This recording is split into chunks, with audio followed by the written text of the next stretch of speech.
Ghanaians, let me ask you one simple question. If 122 million can allegedly disappear inside a system created to protect Ghana's gold business, then who exactly is protecting the money?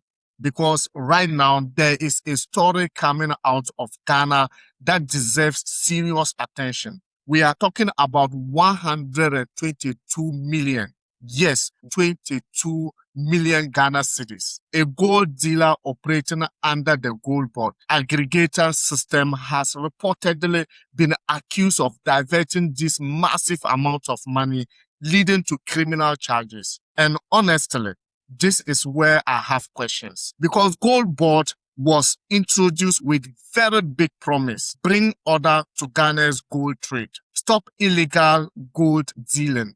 Protect Ghana's resources. Make sure Ghana gets the value from its own gold.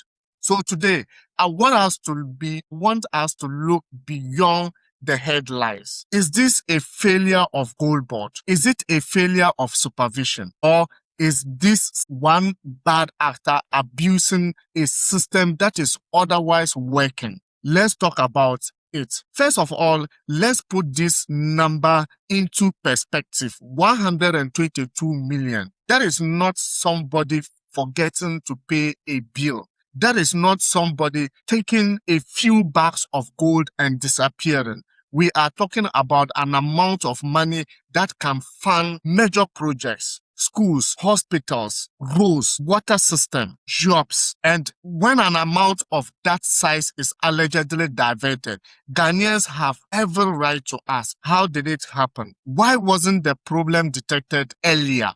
Because this is where accountability becomes important. You cannot simply say, well, one person committed a crime. Okay. But how did one person get into a position where allegedly 122 million could be involved? That is the bigger question. Let us take a step back. Gold is one of Ghana's biggest natural resources.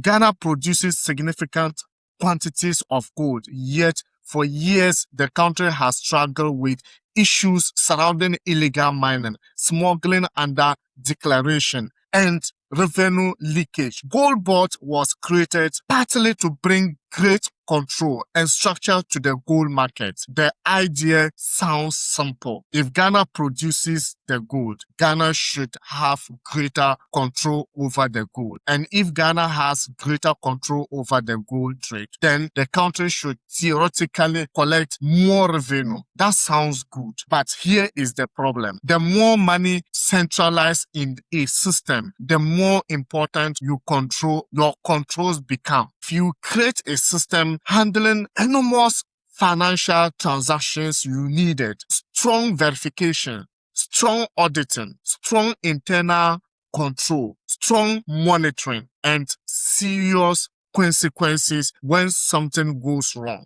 Because otherwise, you have simply created another door for corruption. Now, I want to be very careful here. An allegedly or an allegation or criminal charges is not the same thing as a conviction. The distinction matters. We should allow the legal process to establish exactly what happened and who is responsible.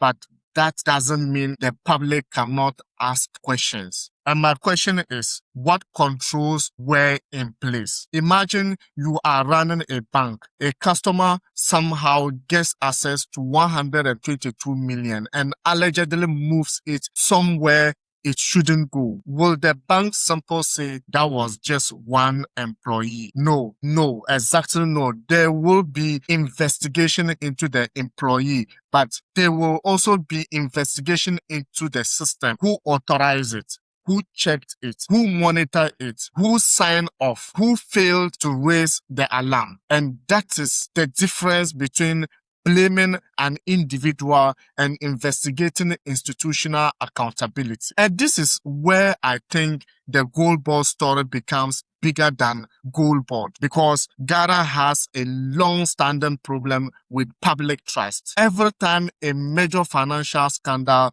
emerges, ordinary people ask the same question. Where is the money coming from? And then where is the money going? Meanwhile, the average Ghanaian is dealing with rising living costs. Food is expensive. Transport is expensive. Rent is expensive. School fees are expensive. Electricity and others, household costs continue to put pressure on families. So when somebody hears 120 million allegedly diverted, the reaction isn't going to be interesting. No, it's not going to be like that. People are going to ask, and you expect us to believe the system is working. That is why government institutions need to understand something. Transparency isn't just about realizing statements or releasing statements. No, transparency is about giving people confidence that their money and their resources are being protected.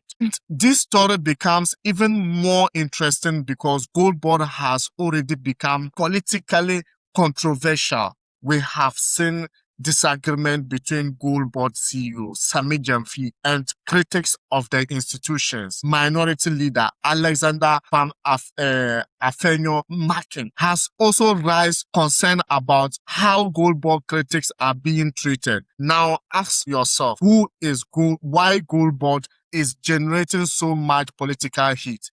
Because gold is not just another commodity.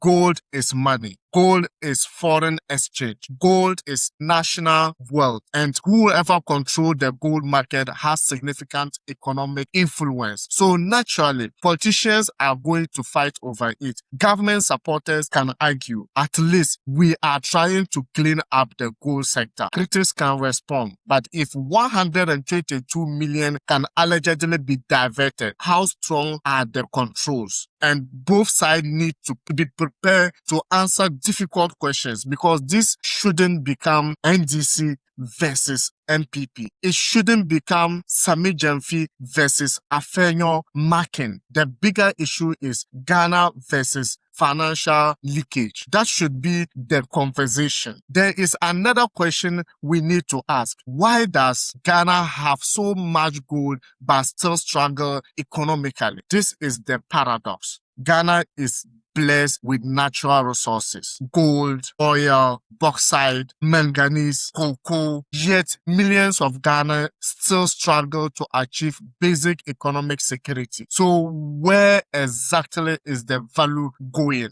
This is why GoldBod matters. This is why GoldBod matters. If GoldBod can help Ghana capture more value from its gold resources, then that's potentially a good thing. But if the system becomes vulnerable to fraud, corruption, favoritism, or poor oversight, then the whole purpose is undetermined. And that's why this 122 million case cannot simply disappear from public discussion. In my opinion, there are several things that need to happen. Number one, a transparent investigation, not political talk or not political talking, not social media arguments. Facts. Who was involved? What happened? When did it happen? How did the money move? Who authorized the transaction? And who failed to detect it? Number two, the public need clarity about GoldBod internal controls. If the system is strong, show us. If there were weaknesses, explain them. And if weaknesses have already been fixed, tell the public what has changed. Number three, if anyone is found guilty, there must be consequences. Not selective justice, but political justice. And number four, GoldBod must protect its credibility. Because once people stop trusting an institution handling national resources, rebuilding that trust becomes extremely difficult. And honestly, this is something I want us as Ghanaians to think about. Sometimes we hear numbers like 10 million Ghana cedi, 50 million Ghana cedi, 100 million Ghana cedi, 122 million Ghana cedi. And after a few days, everyone moves on. That's dangerous because we start becoming numb to huge numbers. But behind every million cedis is opportunity. Every million represents something. If 122 million is genuinely lost through fraud or financial misconduct, that isn't just an accounting problems. That is money that could have been used for somewhere else. And even if the money is eventually recovered, the bigger issue remains. Why was it possible in the first place? Where do I stand right now? I am not going to sit here and declare GoldBod guilty because one person has allegedly been accused of wrongdoing.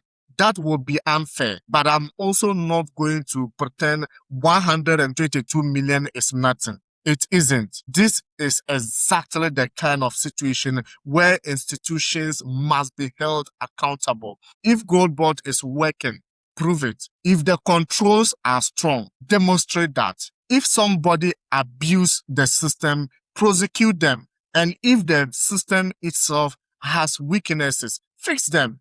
Because Ghana cannot continue losing enormous amount of money and then act surprised when citizens lose trust. Our natural resources are supposed to create opportunities for Ghanaians. They are supposed to strengthen the economy.